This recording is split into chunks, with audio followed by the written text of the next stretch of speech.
Oh, y'all here? I didn't know. Hold on. All right, we ready? I'm ready. Guess what? I bet you did not know. This is 2021. In 2020, fatalities in construction, #1 cause is still falls. You knew that, right? You've seen the sights. You've rolled by. You see the people in the air with no protection. Guess what else about 2020?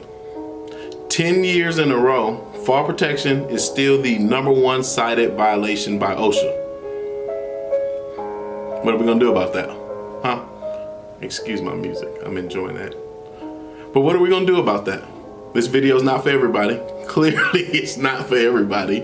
But for those who do want to protect your workers, for those who do care about their team, for those who care about the families of their team, let's start here.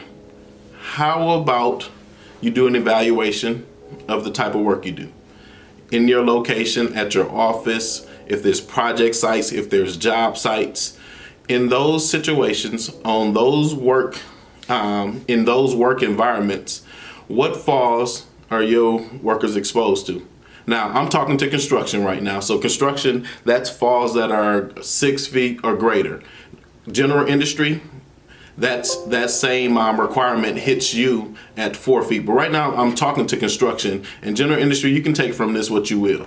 But if we're coming out and we're working on construction job sites, if we're working on construction project sites, we're doing construction residential. it applies to residential roofing as well. But if we are doing construction, then the first thing, if we are serious about protecting our team, we need to first determine where those potential falls are, whether that's from a roof, whether that's from working platforms, if it's excavations that are that we're exposing people. And then what we need to do at that point is develop a fall protection program that specifically addresses those potential concerns or those potential hazards or present hazards if we know that they are present.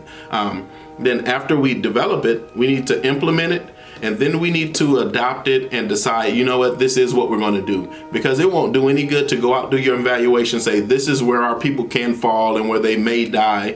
Put together a program, say this is what they should do when they're exposed to those. And then we turn around and put the program out and do nothing else with it. So when I say put the program out, most cases people write the program and then they send an email out to everybody and say, here's our new fall protection program.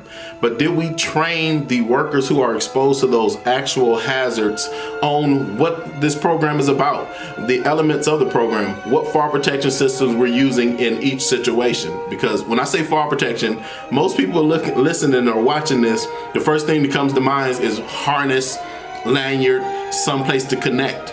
But we have multiple options of fall protection, guardrail systems, and that list goes on. I'm not going to name it all here because anyone who is exposed to these falls are supposed to have some form of fall protection training. So now we're putting training in to use this fall protection equipment, to pick the proper fall protection based off of the circumstance, and then to include the elements of the program that you just wrote. So that is where the training comes. Now we've developed this program, we've implemented the program, we've now trained our workers. We now have to adopt this program and stick to it. Not use it when it's convenient, not just say, hey, we're going to use it today, or they're not following it so it doesn't matter, or give up because it's hard to change a culture. But if we decide we're going to go through the work to find these hazards, recognize these hazards, put something in place or develop something because of them, then we should stick to it.